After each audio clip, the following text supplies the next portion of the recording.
আসসালামু আলাইকুম। কেমন আছেন সবাই? আশা করি ভালো আছেন। আল্লাহর রহমতে আমরাও অনেক ভালো আছি। আমি আজকে রান্না করব গরুর মাংস। তো মাংসটা আমি অনেক সুন্দর করে পরিষ্কার করে ধুয়ে নিয়েছি, দেখতেই পারতেছেন। এখন আমি পরিমাণ মতো পেঁয়াজ কুচি দিয়ে দিব। তো এই যে পেঁয়াজ কুচি আমি দিয়ে দিলাম। এখন দিয়ে দেব আমি হলুদের গুঁড়া, লবণ, ধনিয়ার গুঁড়া, জিরার গুঁড়া।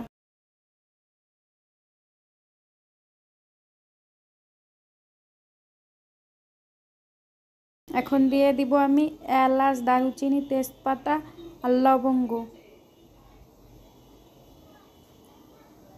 সব কিছু মাংস যতটুকুন এতটুকুন পরিমাণে দিয়ে দিবেন। আর এই যে আমি এখানে আদা, রসুন, মরিচ নিছি। তো মরিচের পেস্টটা আদা রসুনের দিয়ে দিলাম।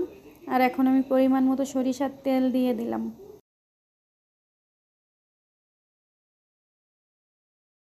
এখন এটা সুন্দর করে আমি মাখাইয়ে নিব। এর আগে একটু এটা ধুয়ে একটু পানি দিয়ে দিলাম, যে মশলা লাগিয়ে আছে তাই।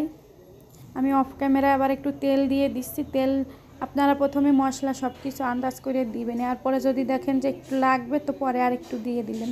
আমার একটু তেল লাগতো, আমি পরে তেলটা দিয়ে দিছি। আমি চুলাটাও জ্বালাই দিছি। আমি হাত দিয়ে করিনি, আমার হাতটা জ্বলে, এই জন্য আমি এই কাঠিটা দিয়ে সুন্দর করে মাখাইছি। এটা হচ্ছে চুই জাল, আমি চুই জাল দিয়ে রান্না করব। এই দেখেন, চুই জালটা হচ্ছে যারা চেনেন তারা তো চেনেন, আর যারা চেনেন না তাদেরকে আমি বলতেছি। এটা 1500 টাকা কেজি, আর এইটুকুন গাছের দাম হচ্ছে 127 টাকা। তো আর এই গাছটুকুন ভালো না, দেখেন দুই সাইডই পচা, মাঝখানে একটু জোড়া ভালো। এই যে এইটা কিন্তু এরকমেরই চিকন, মোবাইলে বরং বেশি বড় মনে হচ্ছে, বাস্তবে কিন্তু মনে হচ্ছিল আরও ছোটো। তো দেখতেই পারতেছেন কী রকমের অবস্থা। এই গাছ মানুষ খায় এত দাম দিয়ে, অবশ্যই অনেক টেস্ট, এই জন্যই খায়। তো আমি এখন চুই জাল দিয়ে এই মাংসটা রান্না করব। তার জন্য আমি মাংসটা ভালো করে কষাই নিয়েছি। মাংস কিন্তু চুলায় দেওয়ার পর অনেক পানি ছাড়ে, তো পানিটা শুকাইয়ে নিচ্ছি। এই দেখেন এরকমের হয়েছে। অনেকক্ষণ ধরে আমি মাংসটা কষাবো, কষানোর পরে আমি ঝোলের পানি দিব। তো মাংসটা যত কষাবেন ততই মজা লাগবে, কিন্তু একটু খেয়াল রাখতে হবে তলে যেন লাইগে না যায়। আর এইগুলো সব হচ্ছে সিনার মাংস, বুঝছেন। সিনার মাংসর কিন্তু হাড্ডিগুলোও খাওয়া যায়, অনেক ভালো লাগে একটু। আর এই যে দেখেন আমার কাছে ওই রসুনগুলা নাই, এই জন্য আমি এই রসুনগুলা দিছি। আর চিকন চিকন রসুনগুলা থাকলে অবশ্যই সুলিয়া দিলে ভালো লাগে, একটার ভিতরে অনেকগুলা কোয়া বের হয়। তো যাই হোক, রসুন হইলেই হলো। তো এই যে আমি এই দেখেন পচা টচা যাই হোক কাইটে কাইটে নিয়েছি। এখন আমি এইগুলা সব এর ভিতরে দিয়ে দিব।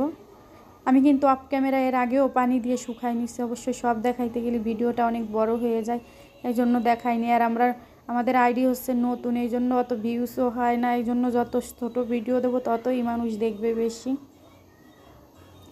এত কষ্ট করে ভিডিও করি কিন্তু সবাই দেখে না, আর যারা ভিডিও করে তারাই জানে যে ভিডিও করা আসলে কতটা কষ্ট। যাই হোক, এখন আমি আরেকটু গরম পানি দিয়ে দিব। মাংস রান্না করলে সবসময় গরম পানি দেওয়ার চেষ্টা করবেন, গরম পানি দিলে